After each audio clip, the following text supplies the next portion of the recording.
నమస్తే. అంతా రామమయం, ఈ జగమంతా రామమయం.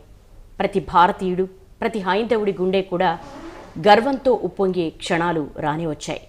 అదే జనవరి 22న రామ మందిర ప్రారంభోత్సవం.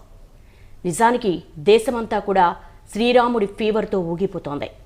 ఎవరిని కదిపినా కూడా జై శ్రీరామ్ అంటూ శ్రీరాముని తారక మంత్రంతో అందరూ కూడా ఆధ్యాత్మిక అలౌకిక భావనకు లోనవుతున్నారు. మరి ఆ శ్రీరామచంద్రుడికి అందరూ బంధువులే కదా, తమ తోచిన విధంగా స్వామివారికి కానుకలు సమర్పిస్తున్నారు. అందులో భాగంగానే హైదరాబాద్ నుంచి కూడా శ్రీరామచంద్రుని పాదుకలు తరలి వెళుతున్నాయి.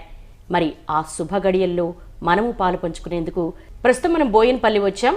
కళా కుటీర్ లోహ శిల్పి పిట్లంపల్లి రామలింగాచారి గారు మనతో పాటు ఉన్నారు. వారు శ్రీరామచంద్రునికి తన స్వహస్తాలతో శ్రీరామచంద్రుని పాదుకలను తయారు చేశారు. నమస్కారం రామ. నమస్కారం అండి. ముందుగా ఎన్టీవీ యాజమాన్యానికి, భక్తి టీవీ, వనితా టీవీ యాజమాన్య పూర్తి అందరికీ నా నమస్కారాలు, నా ధన్యవాదాలు తెలియజేసుకుంటున్నాను. రామలింగాచారి గారు, అసలు శ్రీరామచంద్ర ప్రభువుకి పాదుకలు తయారు చేయాలన్న ఆలోచన ఎలా వచ్చింది? చేయాలన్న ఆలోచన నాకు రాలేదు. మా దగ్గర చేయించాలని చెప్పేసి కొంతమంది భక్తులు అయోధ్య, భాగ్యనగర్ సీతారామచంద్ర స్వామి వారి సేవా ట్రస్ట్ వాళ్ళు మా దగ్గరికి వచ్చింది. ఈ పాదుకలు మాకు స్వామివారికి చేసి ఇవ్వండి అయోధ్యకు అని. ఈ అయోధ్యకు అన్నప్పుడే ఇక మా మనసంతా ఇంకెక్కడ ఉన్నది కూడా తెలియదు. అది అంటే అంత సంతోషంగా మేము ఫీల్ అయిపోయాం అన్నట్టు దాని గురించి. శ్రీరామచంద్ర ప్రభువుకి అయోధ్యలో రామ జన్మభూమిలో ఆయనకు ఆలయం నిర్మించాలన్నది ఒక శతాబ్దాల కళ.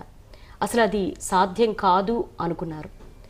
కానీ ఏ విధంగా ఈ ఉద్యమం నడిచింది, దీనికి సంబంధించినటువంటి వివరాలు? ఇది ఇప్పుడు కొత్త కట్టిన ఇప్పుడు నూతనంగా నిర్మించుకునే దేవాలయం కాదు. ఇది ఆల్రెడీ దేవాలయం ఉన్నది. మధ్యన ఏదో కొన్ని విభేదాలతోటి, అతి ఆశలతోటి అది వేరే మతస్థుల చేతులకు వెళ్ళిపోవటము, దాని తర్వాత అది కొన్ని సంవత్సరాలు కోర్టు కేసులు నడిచిన తర్వాత అది నెలమట్టం అయిపోయిన తర్వాత మనం పునర్నిర్మాణం చేసుకుంటున్నాం. దీన్ని దేవాలయాన్ని మనము కొత్త కట్టుకుంటలేము. ఆ స్థలంలో దేవాలయం ఉన్నది, ధ్వంసమైంది. అదే దేవాలయాన్ని మన దగ్గర ఇప్పుడు డబ్బు ఉంది, మనం కట్టుకుంటున్నాం. కానీ అనేక వివాదాలు నడిచాయి. నిజంగా ఇదొక హిందువుల యొక్క హిందుత్వ విజయంగా అభివర్ణిస్తూ ఉన్నారు. హిందువుల విజయం అనేది కాకుండా హిందువులు పోడగొట్టుకున్నాం మనం, దాన్ని మనం సంపాదించుకున్నాం. అది విజయం కూడా కాదు. మనం కొత్తగా ఏదైనా తెచ్చుకుంటే మనం విజయం అనుకుంటాం. పోడగొట్టుకున్న దాని విజయం ఎందుకంటాం? ఆనాడు మనకు బలం లేదు, పోడగొట్టుకున్నాం. కనపడలేదు, పోడగొట్టుకున్నాం.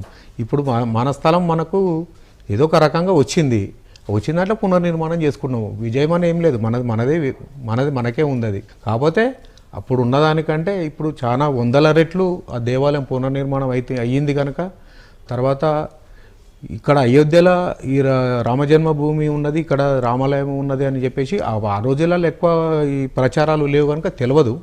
కాకపోతే ఈ రోజులలో మీడియా ఉన్నది, అంతా ఉన్నది కనుక క్షణాల్లో తెలిసిపోయే సందర్భాలు ఉన్నాయి కనుక ఎక్కువ ఏదో మాలుమూర గ్రామంలో గుడిసెలో ఉన్న ఒక పెద్ద మనుషులకు కూడా 100 సంవత్సరాలు ఉన్న ఒక పెద్ద మనిషికి కూడా అక్కడ ఏం జరుగుతుంది అనేది ఇప్పుడు తెలిసిపోతుంది కనుక ఇది విజయం కిందకు వస్తుంది. మళ్ళీ